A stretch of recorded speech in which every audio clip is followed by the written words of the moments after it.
Hello mga kapigi, kamusta po kayong lahat?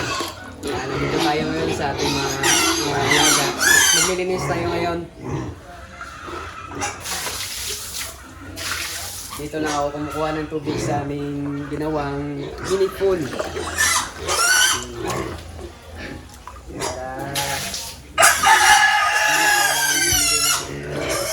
Plastic na lalagyan ng tubig katulad niya, no? Yan. Kasi ba bumili pa tayo ng ganyan, sobrang mahal na, kaya ito na lang yung ginawa namin. Pwedeng liguan ng tao at saka papaligo rin sa ating mga alaga.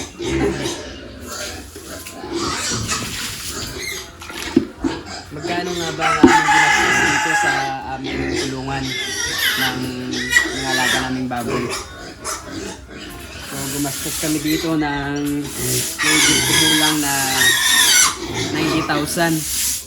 Kasama na yung decor at materials, saka yung septic tank doon, kasama na rin lahat. So kabuuan ko ay nasa 90,000 po yung gastos ng lahat. Yung sukat po nito, itong kulungan na isa ay nasa 17 by 10. 17 yung haba at saka 10 yung sa gilid. At doon naman sa kabila ay 12 by 10. At 10 yung sa gilid, tsaka ang haba ay 12. So yun lang po mga kapigi. Pagkatapos natin dito maglinis, magpakain na rin tayo. Kailangan natin maglinis muna bago tayo magpakain sa kanila para masarap yung kanilang kain. Dahil riska yung kanilang fresh ang kanilang pakiramdam. So ganito lang po kami maglinis dito sa aming kulungan ng mga alaga namin.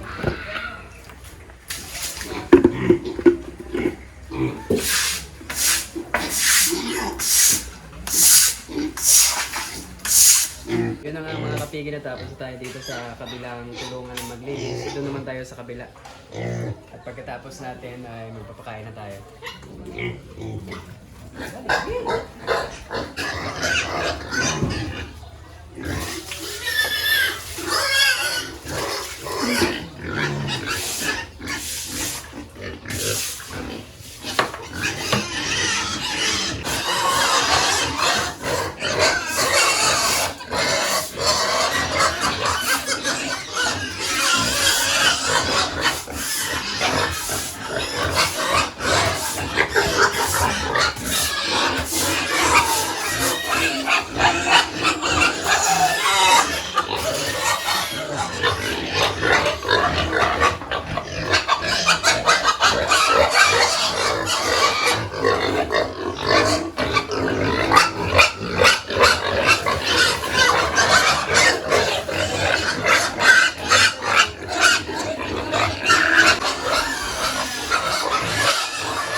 Wala pa kami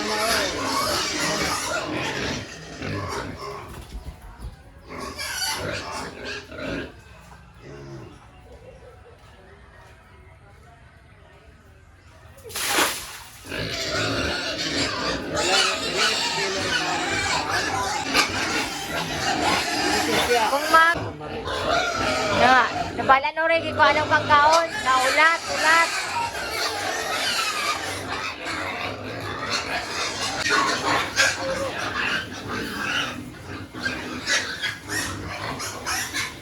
Yun na lang mga kapigil tayo na tayo sa tayo dito. Maglinis. Pakain na po tayo dito sa ating alaga.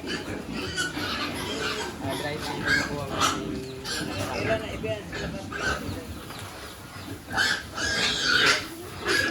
Nasa-starter stage pa lang.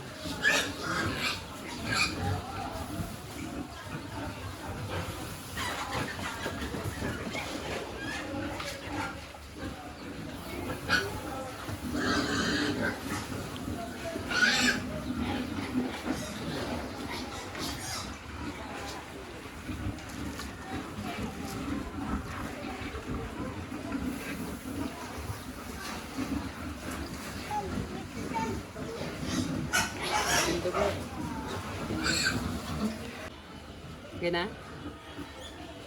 Doon naman tayo sa kabila. Sa mga maliliit. Parehas lang yung silang nasa starter stage.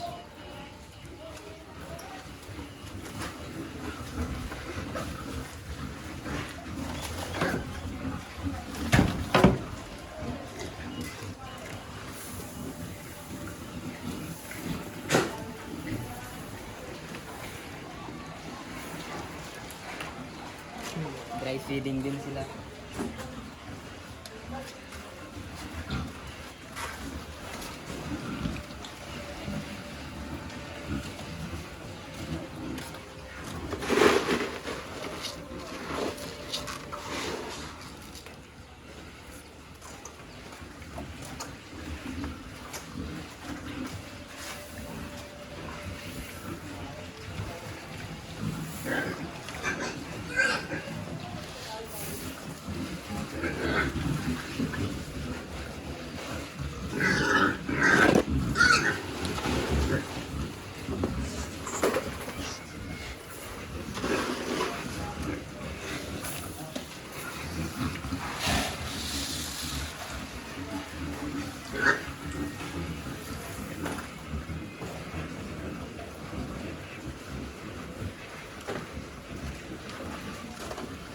Pag meron pang mga sulat-sulat yung mga alaga natin, kailangan agad natin itong gamutin.